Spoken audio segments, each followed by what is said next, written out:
Live lab. Yay, on ritual hatch right, hatch name right. And so we're going to work on our writing ritual today for paid subscribers, and I'm very excited to do this one. So, because it's a little early, I'll just talk to myself for a minute here. Let's see. Let me poke around and see what some of these buttons are. Got my camera, my audio's working. This is all good. Cool beans.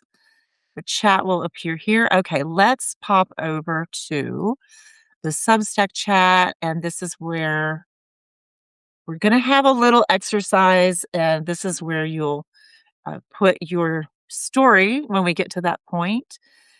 And it's only paid subscribers are the only people who can read what you've posted, and so it's protected. You're safe. And so this will be at the chat. I guess this is my personal chats that it just keeps stacking things along the way. I'm pretty sure that's how it works. Still figuring Substack out. That's all. It's all good. It's fun stuff. So, what button am I on here? This is Substack. That's not it. This is the link. Yeah. How do I get to the whole? Oh, I have to stop sharing. Am I sharing my screen? I don't think so.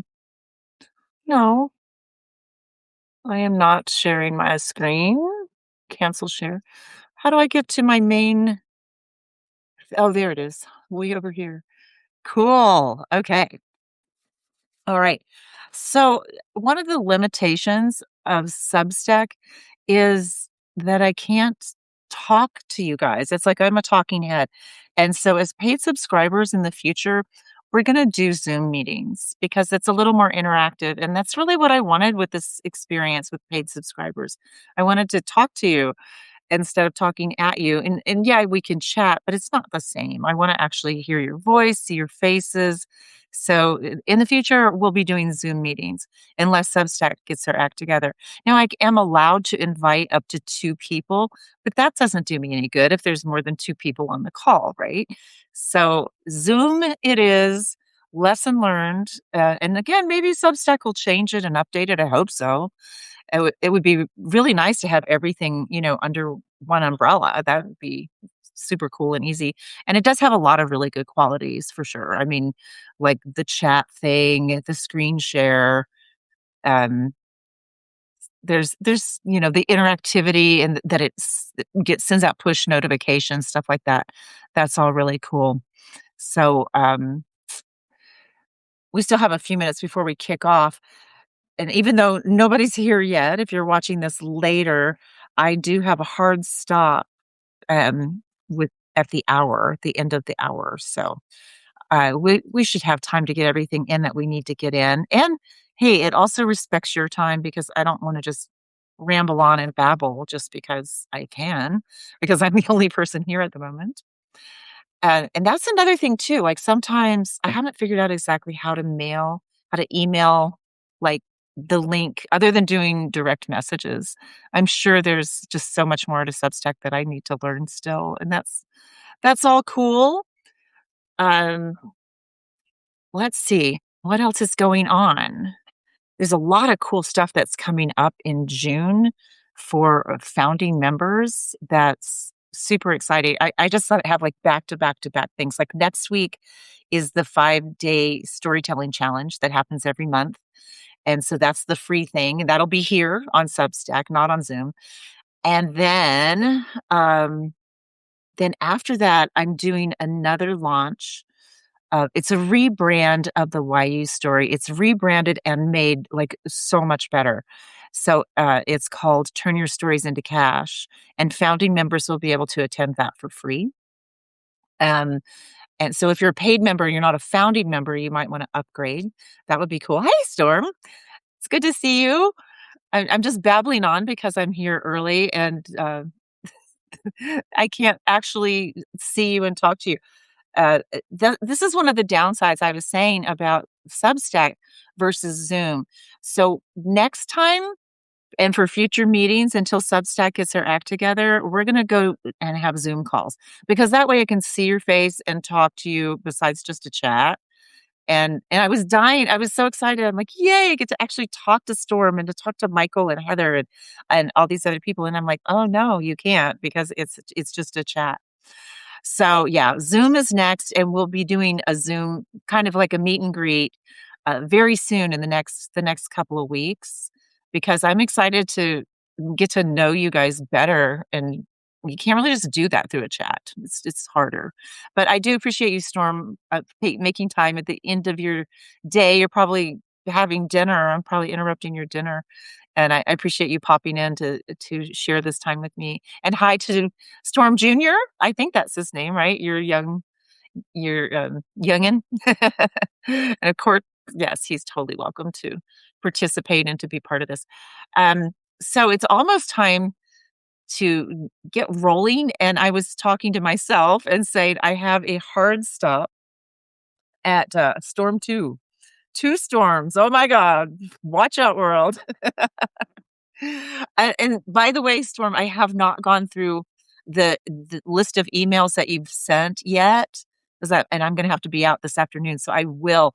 But don't feel like, you made a couple little comments about, like, some people don't appreciate my, curiosity or something like that, but I love it. You're finding things in my program that it's like, "Oh my god, I needed to fix that.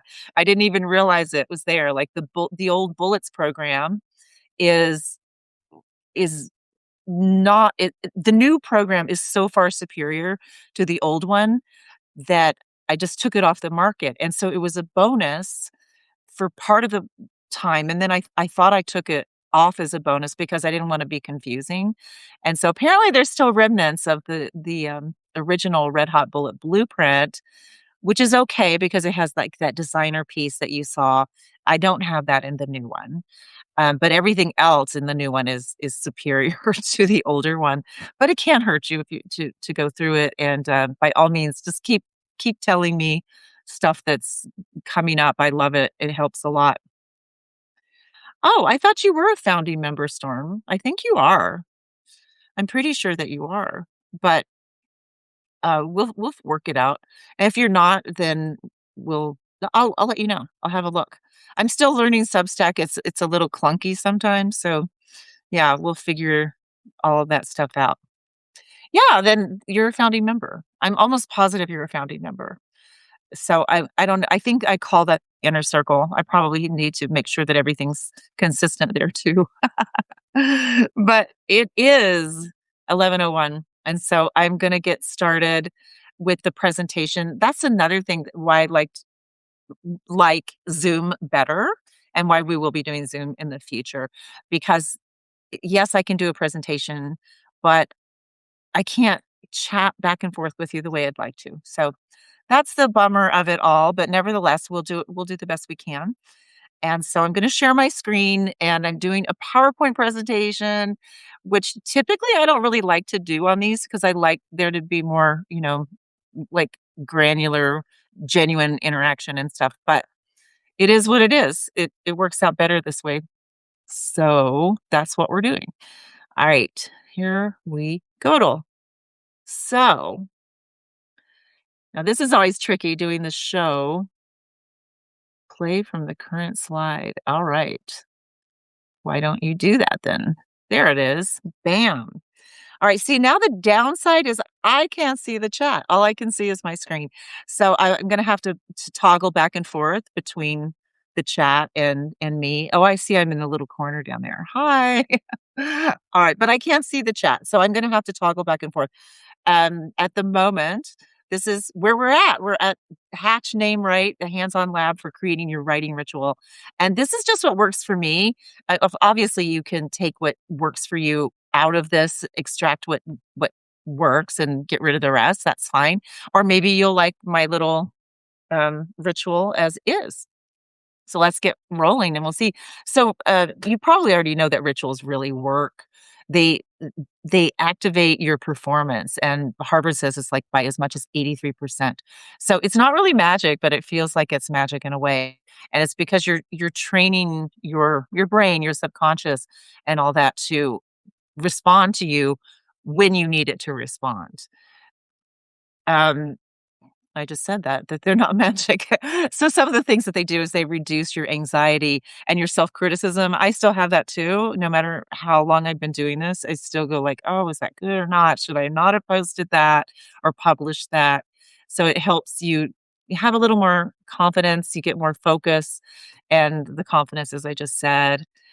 And in in history, here's just a few samples of writers who use ritual. I've written some about to you guys as well, but Dr. Seuss had 300 hats in a secret closet, which is wow. I mean, I have 26 cowboy hats, and I think that's a lot.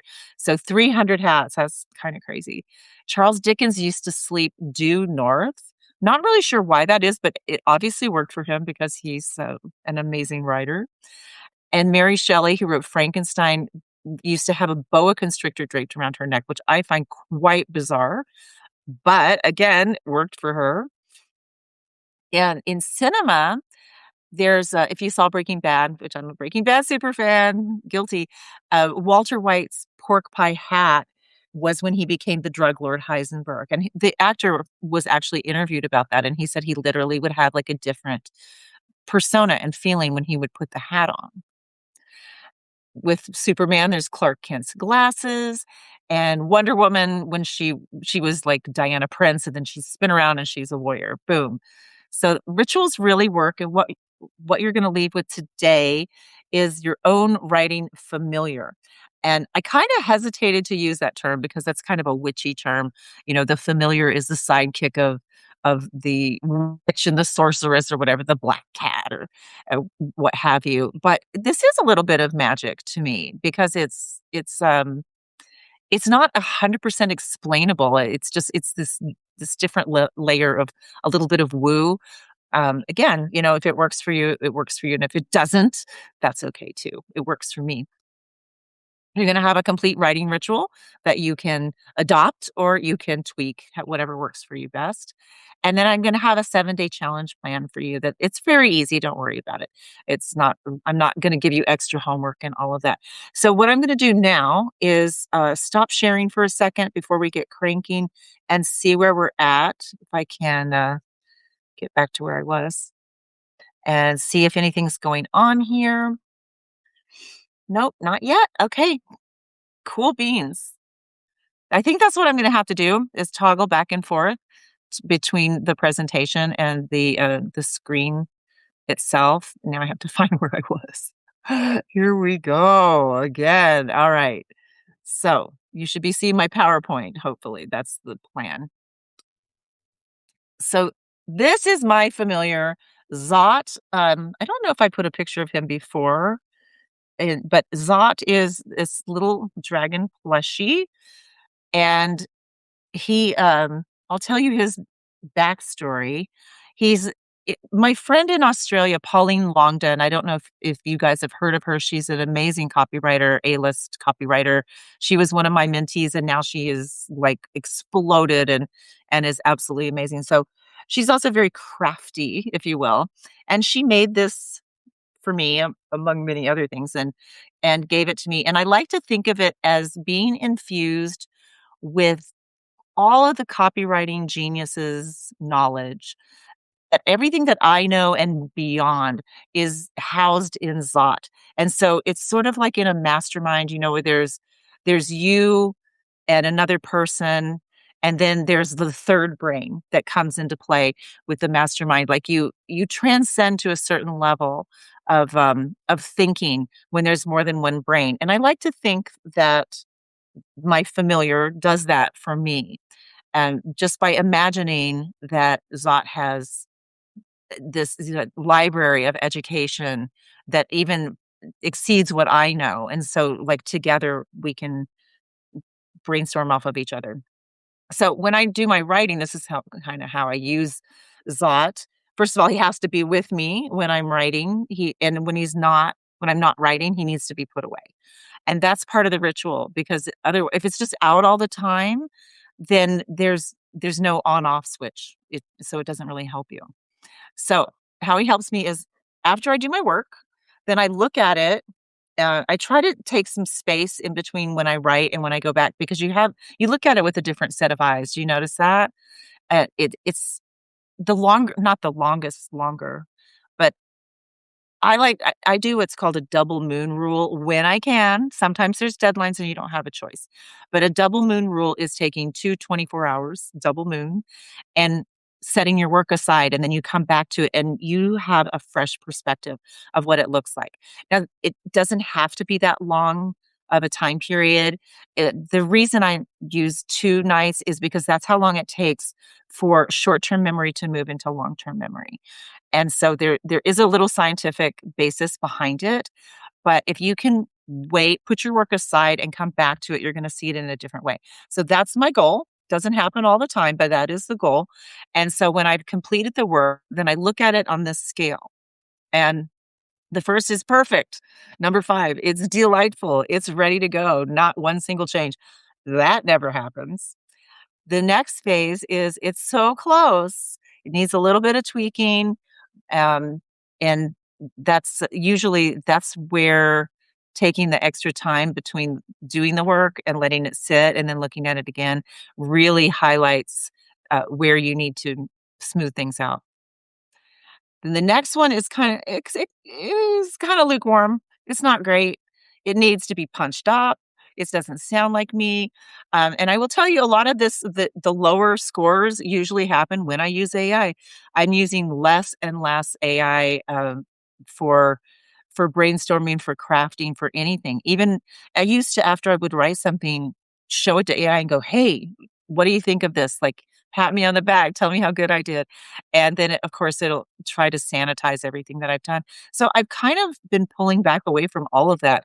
The only time I'll not the only time I'll use it, but the main time I'll use it is kind of for making sure that I didn't accidentally miss a word or that I have the correct punctuation, and it doesn't even get that right. But if I have 2 periods or something like that, then AI is perfect for that kind of stuff. But what I found is it really undermines my own confidence in my work if I start relying on AI and then I don't engage in that pattern as anyway, that's my whole AI rant. I may go back to it because a lot of ranting about AI. Um, the second score, there's a major warning signs. You probably need to do a whole rewrite, and last one is just incinerate, throw it away, start all over again. So I'm going to check again and see what's going to stop sharing and check and see if there's anything going on. Oh, Michael's here. Hey, Michael. So Michael, you've heard of Pauline. Yeah, she's quite amazing. And I used to be I still am her mate in the States, but she used to like her and her partner would stay at my house when they would come over for events. Before COVID, everything was before COVID. The events just don't happen as much as they used to. All right, back to the sharing. All right, so that's who Zod is. There he is. Um, Now, we talked about this already, not like personally, but I did send you a brand archetype toolkit a couple of weeks ago. So we're going to just briefly touch on that because I've sent it to you already, but I want you to I want to have a little interaction about the brand voice and see where you think you're at on this scale on the archetypes. So there were 5 archetypes that I shared with you, and you may be one solid one or you may be a blend, but what I want you to focus on is one primary archetype, and you can have a secondary one as well. But the primary one's going to keep your work more clear. So the first one was the straight shooter, which is the Alex Hormozy vibe, no fluff, super concise, really confident, very clear. Um, so an example is you don't need more hours in the day. You need a ritual that flips your brain into writing mode on command. That's what we're building today. So it's very straightforward. Then we have the charmer, was the Nora Ephron vibe, who wrote Sleeping in Seattle, When Harry Met Sally. So this person is playful, magnetic, and emotionally intuitive. So something she would say, think of your muse like that irresistible friend who always drags you onto the dance floor, even when you swore you were staying home in sweatpants. And we have the wise friend. This is like the Brene Brown vibe. She's supportive, grounded, full of insight. Um, Something she would say, your creative blocks aren't flaws, they're signals. When you slow down and listen, you'll find the story waiting underneath. So, very supportive. Next, we have the Sass Master, Dorothy Parker, a John Carlton kind of mashup, two of my faves. They're very bold, edgy, cheeky, very in your face. Gary Halbert, pardon me, was also in this genre. So they would say something like, procrastination doesn't pay the bills, honey. Unless you're planning to sell excuses, you better grab your familiar and get to work. And then finally, we have the nurturer, who is the Louise Hay vibe, compassionate, gentle, encouraging, kind of a bit of a woo woo, like kumbaya vibe. Every writer starts with messy words. That's not failure. It's proof that your voice is alive. Let's nurture it into something strong together. So these are the 5 listed without the examples: the straight shooter, the charmer, the wise friend, the sass master, and the nurturer. And by the way, I have a cheat sheet handout that I will email you with all of this information. I can send you the slides too if you want, but the cheat sheet kind of covers it. And if only Substack made it easier to kind of distribute things like this. There might be a way that I just haven't figured out yet, but I have a PDF that I want to send to you. So I'll either DM you, which is probably that's what I've been doing lately, is just DMing or maybe email. I don't know. I'll figure it out. But I want you to tell me in the chat which one of these tones is like your brand voice, and and anything that you want to add as well about that brand voice, your primary one. And if there's a secondary one that kind of you slip into a little bit of, then that's totally cool as well. I'd like to hear about that in the chat. So I'll tell you what mine is. Mine is the charmer. It that's my main one. I have a little bit of sass. The sass master would be a secondary one, but in general, I try to be self-deprecating because that's who I am, and disarming and charming. I mean, I don't think of myself as charming per se, but that's how I fit for the most part. Most of my brand is like that, and then there will be the occasional, like cowgirl badass sass master that creeps in there sometimes, especially if I'm selling if I'm selling something and I want to be serious, I might throw a little bit of a little bite in there. So I'm gonna stop sharing again for a second and see in the chat what you guys are thinking your brand voice is. All right, so here we go. Yes, I'll send you the slides. You got it. I'll send you the slides and the cheat sheet. So Michael is a blend of the first 4, depending on what you're working on. Wow, that covers a lot of ground, dude. But I do understand because there are times that all of those are appropriate. It's not like a pure flavor, but you do want to kind of stay consistent on some level. Um, so let's see. Storm is a wise friend with a nurturer undertone. I like it. That's awesome. And Alan is a forensic investigator with teeth. Actually, that's totally perfect. That's not one of the ones on our list, but it works. It's I would say because you're right. You're not like a sack master, but you are a straight talker. I would say mostly you're closest to the first one. Let me share again. Hang on. Boop. The straight shooter. I think you're kind of a straight shooter, Alan, mostly. Um, and with other vibes thrown in, the forensic investigator. Yeah, I'm not sure what else would be thrown in. You're also a bit of the wise friend, right? Like you're a straight shooter and a wise friend, not in a woo-woo sort of way, but in just I see life how it is, and this is the deal. Anyway, that's my impression. Let's see again what's going on with y'all. And then yeah, so Michael guessed, yeah, straight shooter, straight shooter. And Michael agrees with me. You're so smart, Michael. Yes, he's the straight shooter.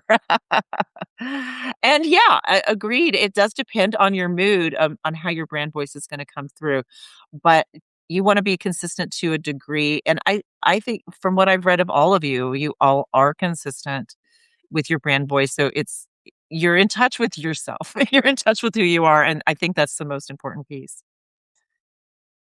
All right, let's get back to my brilliant presentation. Okay. So now we're gonna hatch your familiar. So you saw mine, you saw Zot. And so this is it's a little bit of a not a bait and switch, but I didn't prepare you for this, and for good reason, really. So you're gonna find something physical, like a touchstone that you're gonna use, a talisman and I want you to just look around you. It may or may not be you may have something that really, really lights your fire and it's not where you're at right now, and that's fine. You can retrieve it later or you can apply it to it later. But generally, I'm assuming you guys are sitting at a desk or a workspace. I might be wrong, but that's what I'm assuming. And so the stuff that you surround yourself with is usually the kinds of things that would serve as a good familiar. I had a student in the past who used like a soapstone. I had Tracy Friedlander, who you guys know, had a microphone, like a little play microphone. That was when she was doing podcasting and it really jazzed her up. So it can really be anything. It can be like a little toy, a little figurine. It can be a pen that you really like, a piece of jewelry, a crystal or stone. Maybe it's a piece of clothing. I mean, you can literally anything that's around you. So for this exercise, let's find something that's around you that can serve as your familiar. And being weird is welcome too. I want you to start think about like how did that thing come into your life? It can be a real story, like sort of what happened with Zot with me, or it can be a made up story. I could have said, my husband brought me this really cool egg in a gold box, and he said, I think you'll know what to do with it. And then I set it by me while I was writing, and one day it started moving and it hatched and it turned into this dragon. I feel like I'm telling a story to my grandson right now. But you can make it as weird as you want, is what I'm saying. What quirks make them yours? What kind of power do they give you when you write? Like when I have mine, as I told you, I assume that Zot has all of this, like a plethora of knowledge around about copywriting and marketing that is in there, almost like a little AI plushie. It's all in there. It knows it and it can access it at a moment's notice, even if I can't. What do they refuse to tolerate? And let's write a backstory for your familiar. Let me check in and see if you actually found one that's near you. All right. All right. So we're back to the brand voice here on the chat. And while you guys are looking for a familiar, and Michael's is probably a charmer and some wise fun. Yeah, I think you have a little bit of a charmer from the writing I've read of you as well, Michael. That like I love the story of you being the dad presenter on your son's at your son's school day and giving this really great presentation and then getting shown up by the vet who brought reptiles, like, "No, you're not gonna win that." So, yeah, they're very relatable stories that are fun to read, and, yeah, I think you totally land strong in the charmer area. Alright, and Alan says that he never thought about the voice, but we defined it for him. I think you defined it yourself, honestly. I loved your you have a much better explanation of it that you were the forensic investigator with teeth. I like that a lot, but it still it boils down, I think, to the straight shooter, and you just have a better description of it. Okay, So Michael has something at home later. That's cool. That's fine. Just think about what that might be because we're going to write a little story about it. And Storm has a Lego lion. Cool. That's gonna be your familiar, and he can come out when you're writing, and not on a bone in the cover when you're not writing. Excellent. I love it. So what I'd like to do is, and we do have a hard stop actually, by in the next 35 minutes, 37 minutes, because I have to be somewhere. And also, I don't wanna take up all your time either. This is Storm's dinner time. Everybody's got stuff to do. So, at any rate, what we're gonna do next is we're gonna go to the Substack chat. I'm gonna post this in your da, da, da. How do I do this? Copy the link. I'm gonna post this in the chat, and then you just this is where we're gonna write a story about your familiar, about what the backstory is. Oh, lordy, where am I? Here I am. There's too many tabs open. Okay, so this is the chat link. So you're gonna go there and I'm gonna start a timer. This is for 15 minutes. So you can write this is like our storytelling challenge which starts next week, by the way. I'll be like hawking that soon, getting people to come. That was really fun. I really enjoyed that. So that's next week, but we're gonna use that same timer that we used for the writing session. We're gonna use that to write, a story about your familiar, a backstory, or it doesn't even have to be like a fictional or non-fictional backstory. It can even be like just a brain dump about what the qualities are of your familiar or what it would do for you to support you while you're doing your writing. So before I start the timer, I'm going to do one last check in on the chat and see if there's any comments that I'm missing because I can't see everything at the same time, which is really annoying. Okay. All right. Looks like everybody's good to go. You should see a timer. If there's any questions, now is the time to ask them, and then you'll post them in that chat. And then, oh, you're just a little bit lost. Well, that's understandable because it's a little esoteric. So what we're gonna do is you have your lion familiar, right?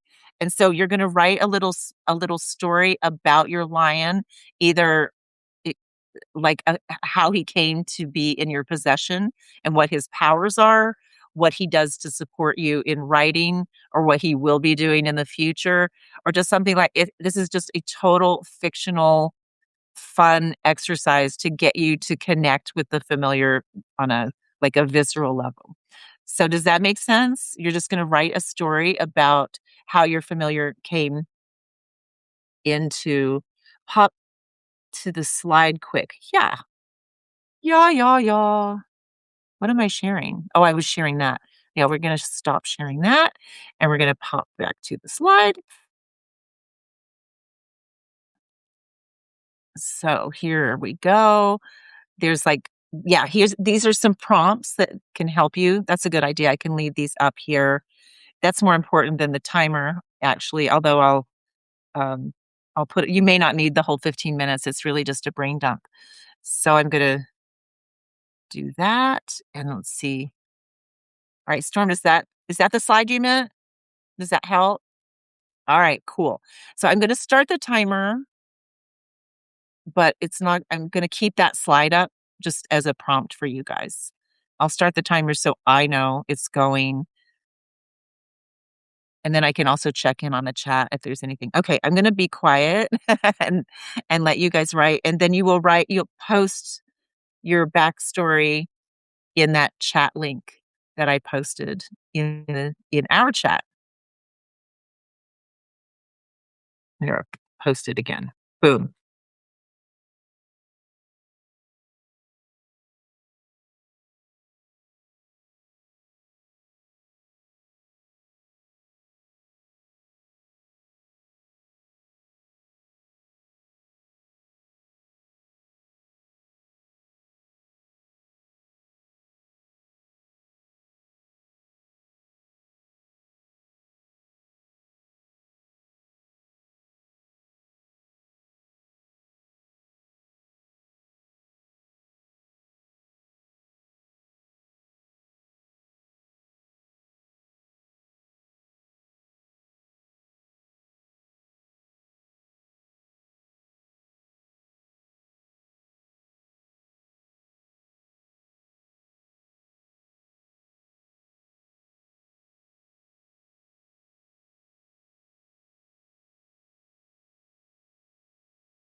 No, no word limit, just, a time limit.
Oh my god.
Alright. Ding, ding, ding. It's over. That part is okay. So how was that for you guys? Was it completely silly? Did you settle it in on something? Michael, did you figure out you have some really great ideas for these. It's just like it's a talisman, a touchstone. It doesn't have to be, um, a cute, like, plushie. It can be whatever has that vibe for you, and those are great ones because they're from amazing artists. The, um, the Kiss guitar pick and the Prince letters, Christmas cards from Prince. Holy crap. I am jelly. Uh, so yeah, the point is for you to write something, write the backstory, get a connection with this ritual, and then to post it. If you feel comfortable, if you don't feel comfortable, that's fine too. Or if you're not done, that's fine too. But that's the chat link that we're going to use.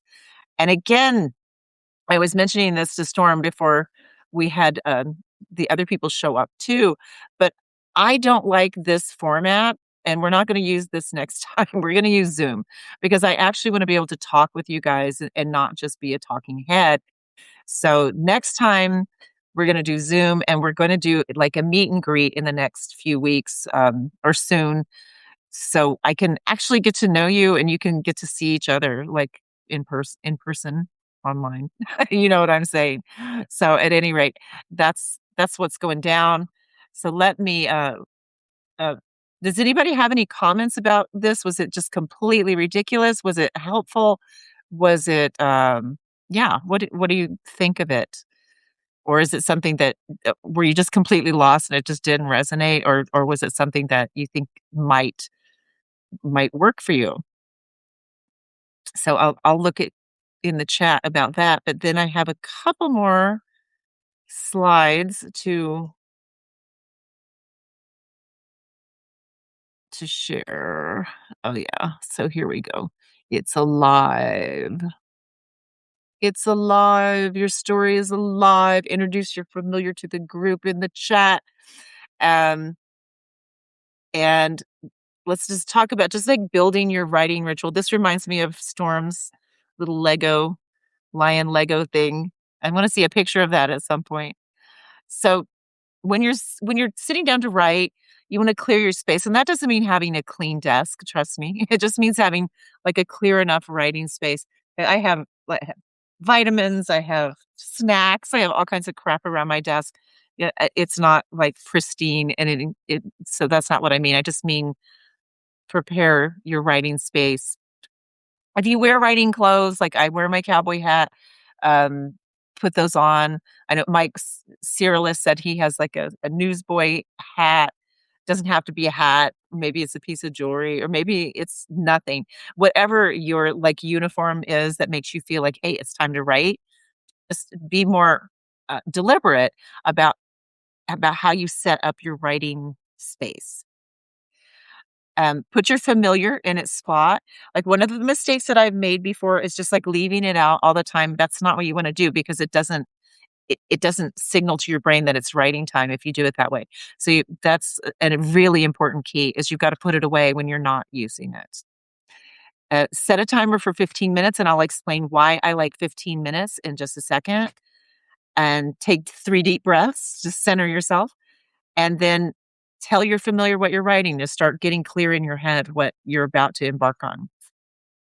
And then get going, get writing. So let's talk about the 15 minutes, why it works.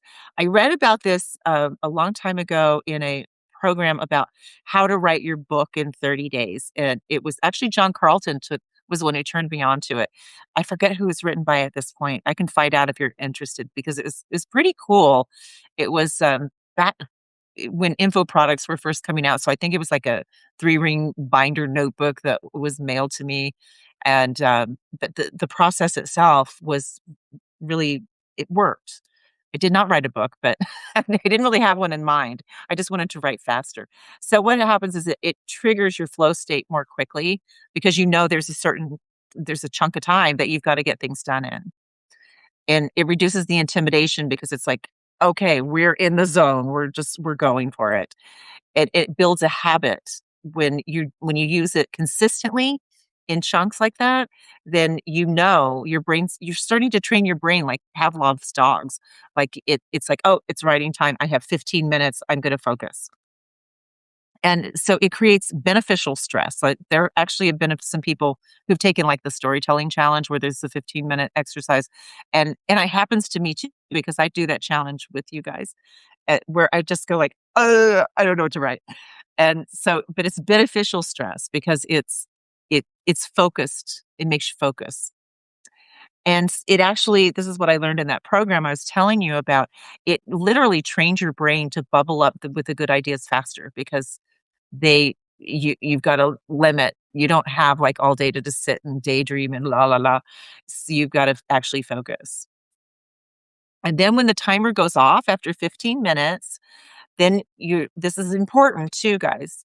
Take a break. You have to take a 5-minute break. That's part of training your brain. So 15 minutes, boom, take a break. And thank your familiar if you wanna be, a little woo woo, you don't have to. But then now after that 5-minute break, you're gonna stretch or whatever, you're gonna just get out of the zone for a minute, and then you're gonna decide, "Do I wanna continue another 15 minutes or am I done?"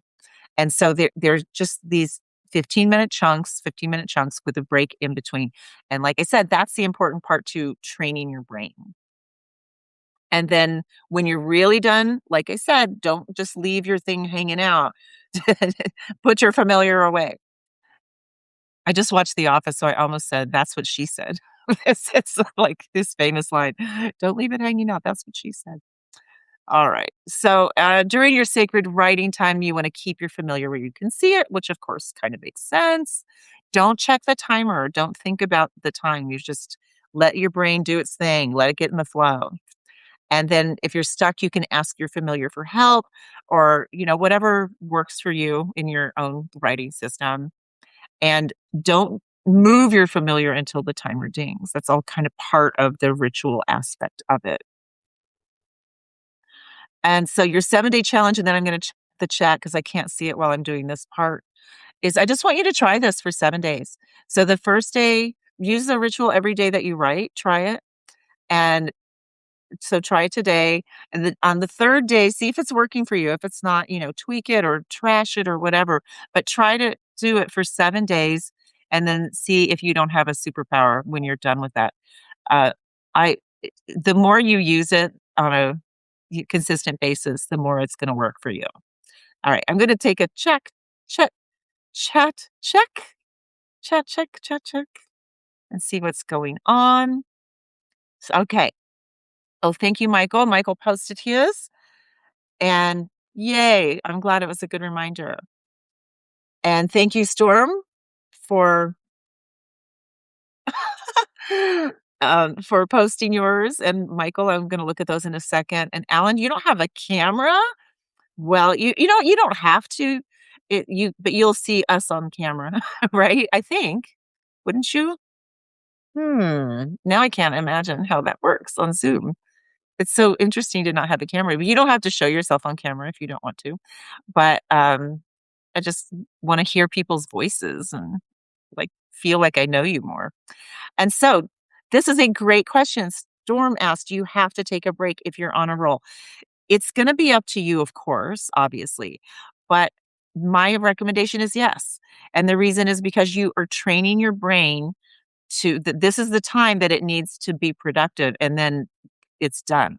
And so, Ernest Hemingway did it, uh, in a way where he would write mid-sentence, and then he would stop for the day. I don't think he did 15-minute chunks, but he would stop in the middle of a sentence. Whenever he was done, it was whatever his time period was, then he felt that it made it easier for him to pick it up the next day and write it. It worked for him. So you're just going to have to feel around about what works for you. Try it though. Give it a try of even if you're on a roll that you stop and see if it doesn't train your brain. If you do it, a few times consecutively, see if it's working for you. And if it's not, then trash it. You don't have to do it because that's not the way your brain is wired. All of our brains are wired a little differently, but I think it's worth giving it a try. And Alan says, "You can talk, but it's kind of horrifying as well." Well, I want to hear your horrifying voice, so because it's yours, so it's okay with me. All right, I'm gonna go check over on this chat and see what you guys have come up with. And let's see if it so I don't see anything. Did it not work out? Hmm. I only see my submission. Am I looking in the wrong place, you guys? Let's see. Oh, wait. Oh, there it is. Never mind. I don't know. Substack doesn't refresh sometimes. It's very frustrating. Here we go. All right, storm. Oh, I love this. I love this. Just starting off with onomatopoeia. Roar. Oh, and we see the picture. Yay. Thank you so much for that. McLion charges the angry bear. The bear swipes, but McLion is too fast. He dodges the bear's claws and pounces just as the bear tilts off balance with a mighty swipe. McLion lands a mighty blow to the bear's face. The bear cries out in a mighty cry. Again, McLion lands one, two, three slashes to the bear's sides, causing it to coil up and jolt to the side. The bear makes a hasty retreat, crying in pain as it charges into the woods. You can come down now, McLion calls up to me, where I'm holding onto tree branches for dear life. 20 seconds longer, and that bear would have had me. As I carefully make my way down, I see McLion scanning the area, ensuring the bear is truly gone and not preparing a revenge attack. As I reach the ground, McLion looks at me. What you doing here, boy? Don't you know this is bear country? I didn't know. I was just out for a walk. I wanted to clear my head. Well, you were about to lose your head, boy. What's your name anyway? Inquires McLion. Storm. My name's Storm. What's yours? McLion. But you can call me McLion, he quips. I chuckle. Over the course of hours, McLion and I walked together through the brush, learning about one another. He's a ferocious fighter with a kind heart. He was out scouting new lands for his tribe when he heard my tat-a-tat with the bear. Lion took me back to his tribe, showed me his ways, and over time, we became the closest of friends. McLion doesn't do fluff. He doesn't do fairies and bullshit. He's a straight shooting lion with a heart of gold. I love that. That's so good. Thank you so much for going through this effort with me. I'm very curious how that was for you. Let me check the chat before we move on to Alan's. Let me check. Check. A backstory is no, you didn't do it wrong. Alan, no. Let's see. Let's go check it out. Let's see what you wrote. You can't do this wrong, you guys. Quite frankly, it's really just to help you get into the connection with your familiar. Okay. So I went back 49 years for this one. I was dead to the world in the back seat, sleeping off the sheer exhaustion of Fort Gordon. We were supposed to be on a straight shot down 195 to Jacksonville. Instead, I blinked awake to the harsh neon buzz of a middle of nowhere gas station and the blinding rhythmic flash of blue lights. My mom and sister had bypassed Jacksonville completely, navigating us so far south we could practically hear the engines roaring at Daytona, while they frantically tried to figure out how a 2-hour drive turned into an interstate kidnapping. I was in the back, scribbling a literal SOS letter to my dad on a scrap of paper, begging him to rescue me from my own family. The Florida State Trooper stepped out of the dark, a silhouette of pure authority. He walked up to the window, took one look at my mom's guilty smile, my sister's hopeless map, and me, starched uniform, pen in hand, looking like a prisoner of war. Didn't ask for a license. He just shook his head, looked straight at me and said, "Son, you survived Fort Gordon. I'm giving you directions so you can survive this car ride. Get these women turned around." I love the story. And yeah, it isn't a familiar story about, but it's very well written and very, very excellent. So it's your backstory. Is that right? Is that what you're saying? This is like a piece of your backstory, which is totally fine. I have to check back on the chat because I'm not sure. I enjoyed your story, Alan, either way. Okay, let's look at Michael's story. So you did the 2 Christmas cards from Prince that were sent in consecutive years right before he became a Jehovah's Witness. How freaking fascinating. I didn't know he was a Jehovah's Witness. I knew Michael Jackson was, or he was raised as one. I don't know if he actively was. That's so cool. I have to do some research because I love Prince. I freaking love him. Okay, so they're very unique and obviously from him due to the amount of purple and his symbol on them. They remind me of when I had unrestricted access to his recording complex. Oh, at Paisley Park. Oh my gosh. And the intense 4-hour interview process to get hired to work for him. They remind me to quit playing small and tap into my creative energies. Very cool. They remind me to be resourceful and take massive action before the impulse fades and the idea is lost. Now realizing it would be incredibly useful and powerful to keep those talismans, if you will, out where they can be seen all the time when I sit at my home desk. No, only when you're working, though, not just sitting out. That's the part of the key. You got to put them away. But I have to tell you that just gives me chills because he was such a genius, and that you got to work for him. We have to talk. I'm just dying to hear these stories, but I love that you know, the part that gave me the chills is because when you said this part, "They remind me to be resourceful and take massive action before the impulse fades and the idea is lost." And then I think about how he's dead now and that like, we only have so much time, right? And so when you have those opportunities, you should absolutely jump on them. So it's very multifaceted. I think you found the exact perfect, talisman, if you will. I think this is wonderful. And then what is this? Groot.